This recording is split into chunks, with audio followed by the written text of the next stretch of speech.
Oh my goodness, you guys are so crazily cute with your mummy sketches. So last week I drew this cute little mummy tutorial and asked you guys to tag me in your photos on Instagram or send them to me on Facebook or email me your pictures of little cute mummies. And they are so cute.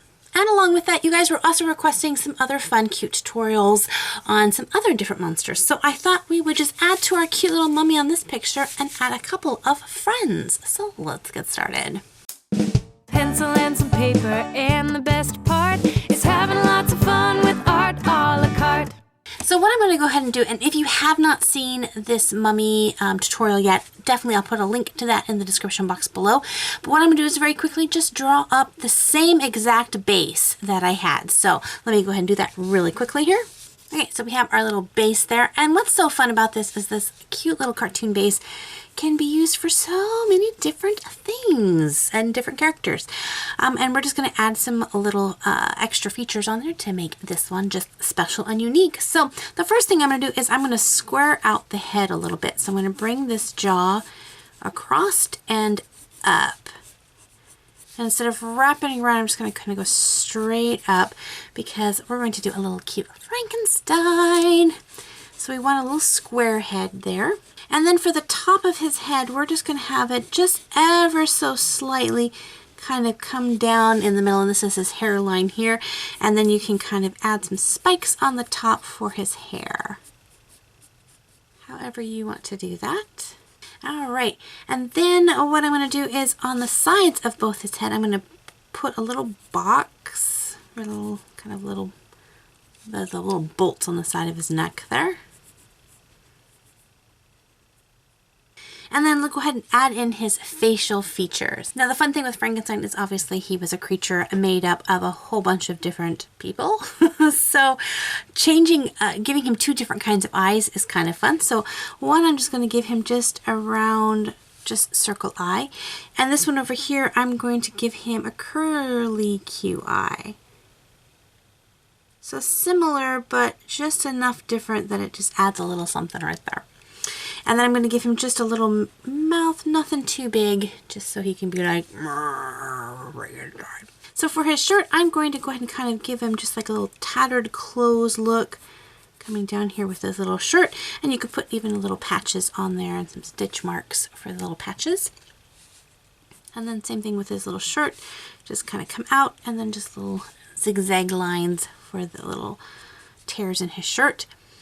And then we want to give him some really big boots. So I'm going to come down just a little bit further and then I'm going to round up the tops here and then give him his little Frankenstein boots right there. So now you can go back in and add any kind of like extra details. I'm going to add some stitch lines.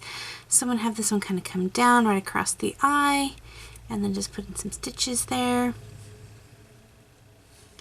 And maybe we'll have this one kind of come up here.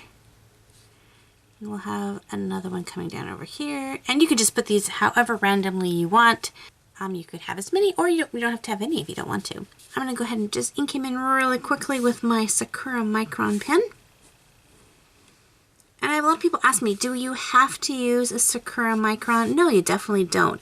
The reason that I state what it is not because I'm being paid to do this or anything. It's just every time I use art supplies and I don't mention what they are, I get tons of comments saying, what pencil did you use? What pen did you use? Really, it doesn't matter. Whatever works best for you.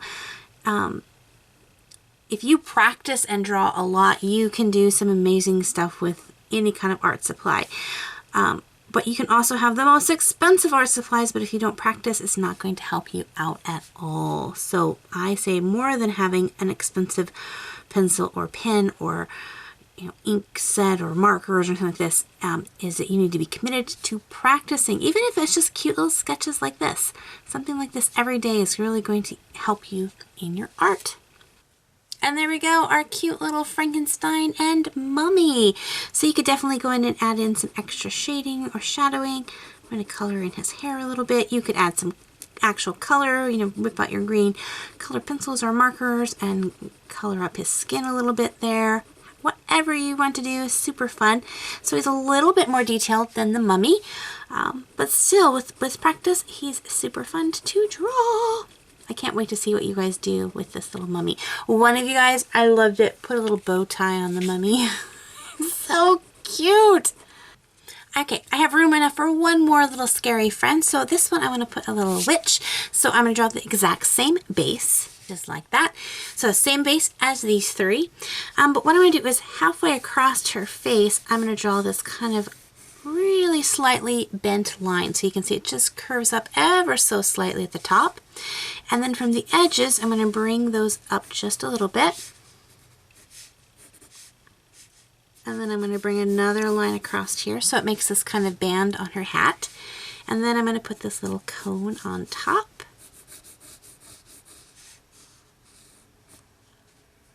And then her little dress, I'm going to just kind of, you could give her whatever kind of designed dress you want, but I'll give her some little puffy sleeves and then have the sides of the dress kind of come out a little bit.